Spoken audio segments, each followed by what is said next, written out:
जहां पर आप परिवारवाद का आरोप लगाते हैं, साथ ही साथ आप याद रखें कि 4 उंगलियां आपकी तरफ भी होती हैं। चिराग पासवान बिहार फर्स्ट, बिहारी फर्स्ट की बात करते हैं, लेकिन जैसे ही चिराग पासवान को मौका मिलता है वो परिवार फर्स्ट कर देते हैं। लोकसभा चुनाव में उन्होंने पहले अपने जीजा भारती जी को टिकट देके सांसद बनाया, उसके बाद उनको बिहार में मौका मिला अनुसूचित जाति आयोग में, तो उन्होंने एक और अपने जीजा को वहाँ पर अध्यक्ष बनवा दिया। इस पर जब हमने उनके जीजा अरुण भारती जो लोकसभा के सांसद हैं उनसे सवाल पूछा, तो उन्होंने किस तरह से इन सवालों के जवाब दिए हैं और सीधे तौर पर उन्होंने अपने पाले का गेंद राजद के पाले में फेंक दिया है और राजद को भी परिवारवाद से जोड़ने का उन्होंने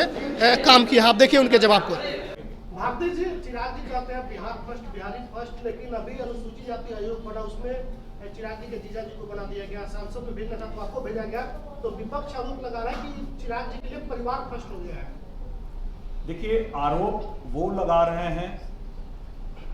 जिनके पिता, जिनकी माता जी, जिनके खुद के भाई, जिनकी बहन, एक और बहन, एक और भाई, एक और बहन, सभी लोग या तो सांसद हैं, विधायक हैं और या बनने की उम्मीद और आकांक्षा रखते हैं। आप ये बताइए कि इस मेरिट का जो एक विवाद बखेड़ा हर बार खड़ा किया जाता है, इसकी कोई तो परिभाषा होगी। अगर जिसने पार्टी के लिए पिछले 20 से अधिक वर्षों से अपना कीमती समय दिया है, क्या ये पार्टी का दायित्व नहीं बनता है कि उसको इस बात के लिए उसका सम्मान करते हुए उसको कभी न कभी किसी संवैधानिक पद पर भेजा जाए? आप ये बताइए कि जब नेता प्रतिपक्ष पहली बार चुनाव लड़े थे तो उनकी उम्र क्या थी और पार्टी के लिए उन्होंने क्या कार्य किया था? आप जिसके बारे में सवाल कर रहे हैं, उन्होंने पार्टी के लिए अपने जीवन के बहुमूल्य 20 साल से अधिक वक्त दिए हैं। पार्टी का यह दायित्व बनता है कि उनके इस त्याग के लिए, समर्पण के लिए, योगदान के लिए पार्टी जरूर उनको किसी न किसी संवैधानिक पद पर भेज करके उनका सम्मान करेगी। इसी तरह से और अब इसके बाद आता है कि अगर जो शिक्षित है, जिसकी रुचि है, काम करना चाहता है और अपने आप को काम करके साबित करना चाहता है, ऐसे लोगों पर भी जब आप परिवारवाद का ठप्पा लगाते हैं, आप उसको लगाने के लिए स्वतंत्र हैं, लेकिन अगर उसके आने से पार्टी आगे बढ़ती है, मजबूत होती है,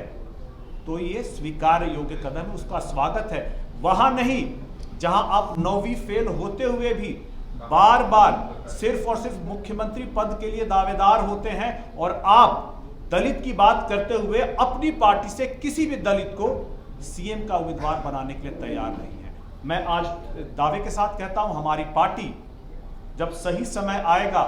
चाहे वो दलित समाज से हो, चाहे वो बहुजन समाज से हो, जो भी लोग उसके उपयुक्त होंगे, उसको मुख्यमंत्री पद के लिए हम लोग उसका दावेदार बनाएंगे। और यही नहीं, आपको मैं बता दूं कि 2005 में हमारे संस्थापक स्वर्गीय रामविलास पासवान जी ने उस वक्त कहा था, जो लोग आज अपने आप को MY समीकरण के नेता कहते हैं, उस समय कहा था कि मैं, अगर आप किसी मुस्लिम को आप मुख्यमंत्री बनाएंगे बिहार का, तो मैं पूरे के पूरे 29 विधायक का समर्थन देने के लिए तैयार हूं। और इसके लिए उनकी पार्टी को तोड़ करके फिर सरकार बनाई गई थी। इसीलिए जहां पर आप परिवारवाद का आरोप लगाते हैं, साथ ही साथ आप याद रखें कि 4 उंगलियां आपकी तरफ भी होती हैं।